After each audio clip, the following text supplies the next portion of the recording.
I remember the way the conference room smelled. Burnt coffee, cheap lemon cleaner, and old money pretending to be respectable. The kind of room where decisions are made that ruin lives, and the people making them go home to dinner like nothing happened. I sat at the far end of the table, hands folded, spine straight, face calm. I had practiced that face in the mirror for weeks. The don't flinch, don't break, don't beg face. Across from me sat Ethan, my husband of 11 years, soon to be ex. His lawyer leaned in close, whispering numbers like they were prayers. On Ethan's other side was his mother, Margaret, invited unofficially but present like a shadow. She wore pearls and judgment and looked at me the way women like her look at girls like me, temporary.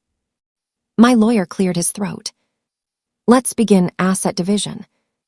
That was the moment. The beginning of the end. Or so they thought. 1, how we looked perfect. From the outside, Ethan and I were a success story.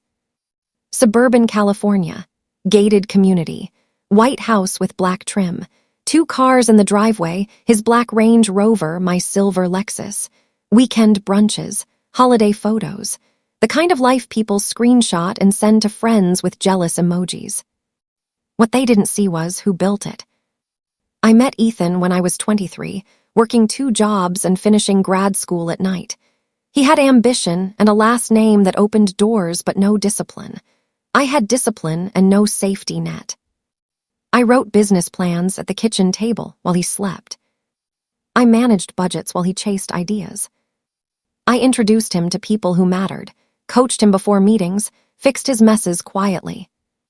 When his startup took off, everyone called him a genius. When we bought the house, his mother said, "You're lucky, sweetheart, you married well." I smiled and said thank you. I had already learned, correcting people costs more than it's worth. 2, the cracks they ignored. Ethan changed when money stopped being a problem. Not all at once, slowly, like rust.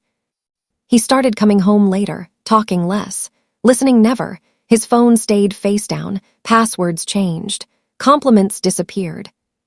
Then came Lena. She was younger, worked in marketing, laughed too loud at his jokes, the kind of woman who touched arms when she talked and called it personality. I didn't accuse, I watched. I learned everything quietly.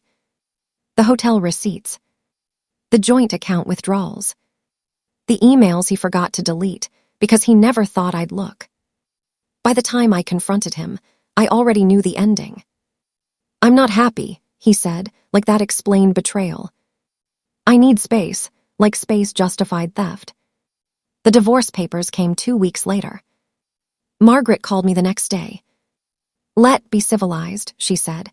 "You're young, you'll land on your feet." That's when I understood.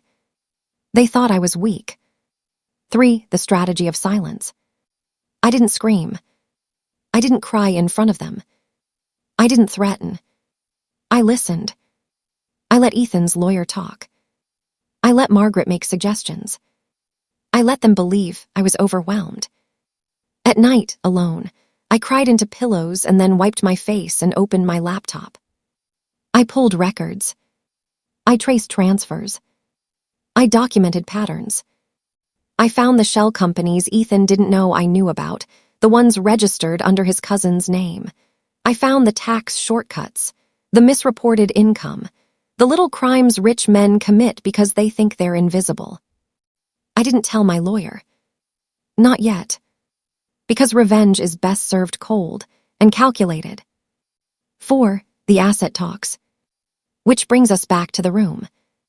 The lawyer slid a printed list across the table. "The house," he said. "The vehicles. Primary savings. Major investments." Margaret nodded approvingly. "That's fair," she said. "Ethan built the business." I almost laughed. Almost. My lawyer looked at me confused. He expected pushback, negotiation, at least anger. Instead, I looked at the list, then at Ethan. He wouldn't meet my eyes. "How generous," I said softly. The lawyer paused. "I'm sorry." I leaned back in my chair. "Give it all to them," I said, calm, clear, final. Silence dropped like a glass shattering. My lawyer turned sharply.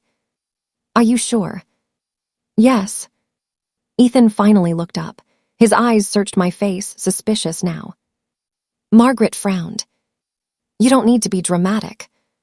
I'm not, I replied. I'm agreeing. The lawyer smiled, already smelling victory. They thought this was surrender. They didn't realize it was bait. 5, what they did take. They took the house. The cars. The money. What they didn't take was time. They didn't take the digital backups. They didn't take the screenshots. They didn't take the leverage. They didn't take my name off documents they should have.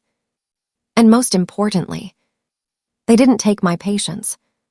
When we stood to leave, Ethan touched my arm. You'll be okay, he said, almost kind. I smiled at him for the first time in months. Oh, I said, I know. That night I packed a single suitcase and moved into a small apartment near the ocean. No gates, no marble counters, just quiet. I stood on the balcony, salt air on my skin, phone in my hand. I opened a new folder. Phase 1, let them win. Because in America, the law is slow. And revenge. Revenge is slower, but thorough. People think revenge looks like screaming, lawsuits, public breakdowns. It doesn't. Revenge looks like silence. Revenge looks like patience. Revenge looks like letting someone believe they've already won. By the time Ethan moved Lena into my house, my former house, I was already 3 steps ahead. 6, letting him get comfortable. Ethan flourished after the settlement. Or so it seemed. He hosted parties, drove the Range Rover like it owed him respect, posted motivational quotes about hard choices and new beginnings. Margaret praised him publicly. A man who knows his worth, she called him. I watched from a distance. Not through social media, I blocked all of them. I watched through records. Because money leaves footprints. And Ethan was careless. He assumed I'd walked away broken. That assumption became my greatest weapon. 7, the first thread. It started with a call from Nathan Cole, a forensic accountant I'd met years ago at a charity event. I can't take your case unless there's cause, he warned. I don't need a case, I said. I need confirmation. I sent him a single file. 3 hours later, he called back. Your ex-husband is hiding income, he said, and not subtly. Shell companies, inflated expenses, deferred revenue that never reappeared. Tax evasion disguised as ambition. And that's just what I can see without subpoenas, Nathan added. I smiled into the phone. Perfect. 8, the second thread. Ethan wasn't the only weak link. Lena liked attention. She liked luxury. She liked posting. She liked tagging locations. One late night, scrolling through public posts, I noticed something interesting. A weekend in Napa. A new watch on Ethan's wrist. A caption, when your man spoils you just because 2 hearts. The date mattered. That watch purchase, claimed as a business expense. I saved the post. People document their own downfall now. They call it transparency. 9, the call I'd been waiting for. 6 months after the asset talks, my phone rang. Unknown number. Ms. Carter, a man asked. Yes. This is Agent Ruiz, Internal Revenue Service. We'd like to ask you a few questions regarding your former spouse. I closed my laptop calmly. I've been expecting your call, I said. And for the first time I spoke. Not emotionally. Not angrily. Precisely. I provided documents, timelines, patterns, evidence. I didn't accuse. I clarified. By the end of the call, there was a pause. You realize, Agent Ruiz said carefully, this may reopen your divorce settlement. I looked out at the ocean, beyond my balcony. I realize, I said, that the truth has excellent timing. 10, when power shifts. Ethan called me that night. First time in months. Did you talk to the IRS? He demanded. I let the silence stretch. Ethan, I said finally, you should speak to your lawyer. You did this, he snapped. You're trying to ruin me. I laughed softly. No, I said. I gave you everything you asked for, remember?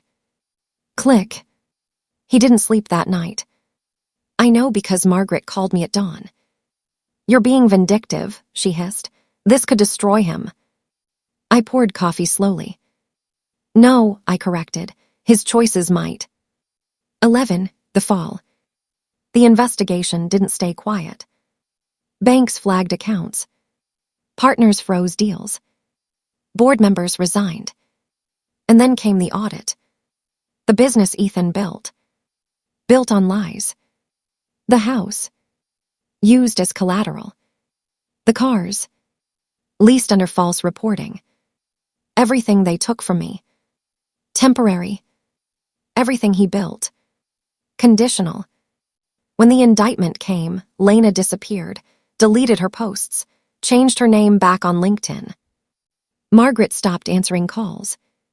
Ethan stood alone in court, thinner, grayer, finally understanding something I'd known for years.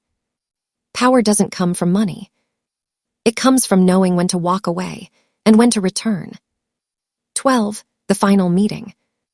The same conference room. Same smell. Different posture. This time, Ethan sat across from me, eyes hollow. My lawyer slid a new document forward. Restitution, he said. Revised asset division. Damages. Ethan didn't argue. He couldn't. When it was over, he looked at me. I never thought you'd do this, he said quietly. I gathered my papers. I didn't do anything, I replied. I waited. 13. What I took back. I didn't take the house. Too many ghosts. I took the coastal property purchased through one of the shell companies. I didn't take revenge loudly. I took peace.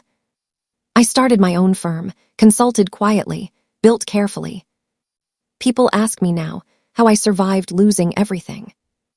I smile. I didn't lose everything, I say. I lost what didn't belong to me. 14. The ending they never saw coming. Sometimes, late at night, I think about that moment, the asset talks. When they demanded everything. When I said, give it all to them. They thought it was the end of my story. It was only the end of my silence. Because the most dangerous woman in America isn't the one who screams. It's the one who smiles, steps back, and lets the law do the screaming for her. And